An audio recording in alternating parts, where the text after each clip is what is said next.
Good evening. I'm Rachel Maddow in for Keith Olbermann. This is Monday, July 7th, 120 days until the 2008 presidential election. Of the many claims made today by Senator McCain about the economy, my vote for the most laugh-out-loud, double-take, wait a minute, what moment was the part where Senator McCain said he will have balanced the budget by the end of his first term because of all the money he will have saved winning the war in Iraq. Our fifth story on the countdown. If you believe that, then there's this bridge in Brooklyn I would love to talk with you about. I can get you an awesome deal. Both of the presidential candidates unveiled economic fix-it plans today. I'm using that term fix-it loosely.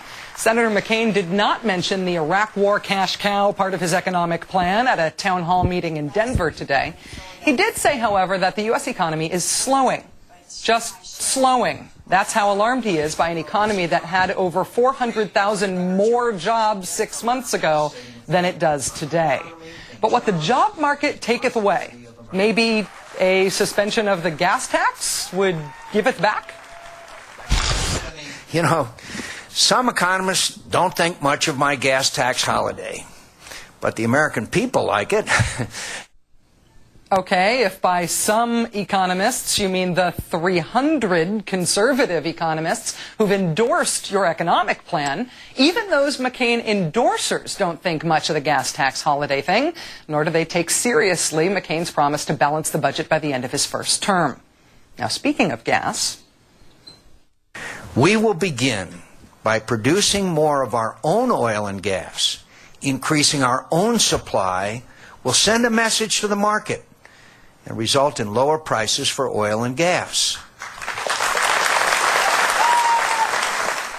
how is producing more of our own oil and gas even possible when American refineries are already running at or near capacity? And it was only 2 weeks ago that Senator McCain let it slip that the true impact of his energy policy would be psychological.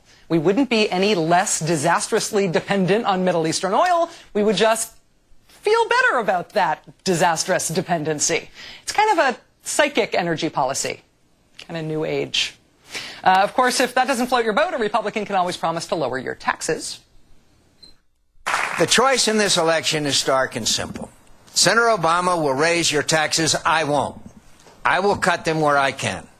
If you happen to make over $227,000 a year, then yes, McCain is correct. You can probably expect Senator Obama to raise your taxes.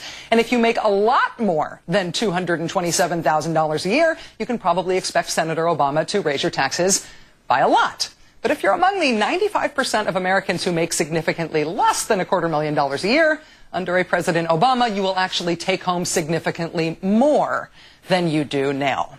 For a time today, it was an open question as to how Senator Obama would get home tonight. His campaign plane was diverted to St. Louis this morning after taking off from Chicago because of a maintenance issue. At the airport, the Illinois Democrat did some math on his opponent's claims that he would balance the budget. Every independent observer who's looked at John McCain's plan says that his plan would add $200 to $300 billion a year in deficit spending. I do not make a promise that we can reduce it by 2013 because I think it is important for us to make some critical investments right now in America's families. Let's turn now to MSNBC political analyst Dana Milbank, also national political reporter for The Washington Post. Hi, Dana.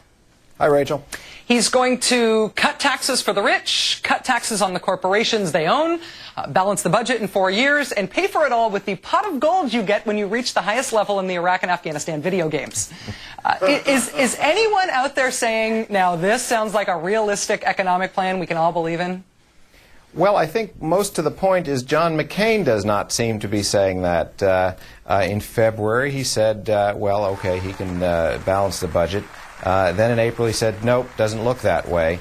Now we're in July, and actually the economy has deteriorated substantially, but he's back to saying, well, I think we can get the budget balanced. The most important thing here is that he's left out Medicare and Social Security, which are obviously the largest, most significant factors going forward in the budget. So whatever you do, it's easy to balance a budget, I suppose, if you leave out all the things that are draining the money from it. And on the specific issue of the Iraq war, in the pushback on Senator McCain's 100 years in Iraq comment, his campaign, the Republican Party, the conservatives said that what he meant to say, the appropriate context, was that us staying in 100 years was contingent on American troops not getting shot at. In other words, if we win the war, we get the opportunity to stay there for 100 years. So if he's saying we can pay for balancing the budget with all of the money we'll save by winning the war in Iraq, I'm left to wonder what that 100 years in Iraq comment really meant. And we're all left to wonder whether anybody other than John McCain really believes the math on this balanced budget proposal actually adds up. No, I don't believe so. I mean, the suggestion there's a peace dividend implies that there was a balanced budget in the first place, which certainly wasn't the case. Now, some McCain advisors have in the past said, well, this should be accompanied by substantial slashing of discretionary spending. Well, that's possible. Or, on the other hand, you need, one heck of a magic asterisk in terms of the sort of explosive economic growth that nobody has forecast. But if you look at sort of the range of expectations of what everybody has, then this is, unfortunately, something in the realm of fantasy. After 8 years of economic policies that McCain either helped to pass or now supports, do you think that Americans trust McCain on the issue of the economy to even really care about the details of what he's proposing? I mean, how does his aligned with President Bush problem go away with this as his economic proposal?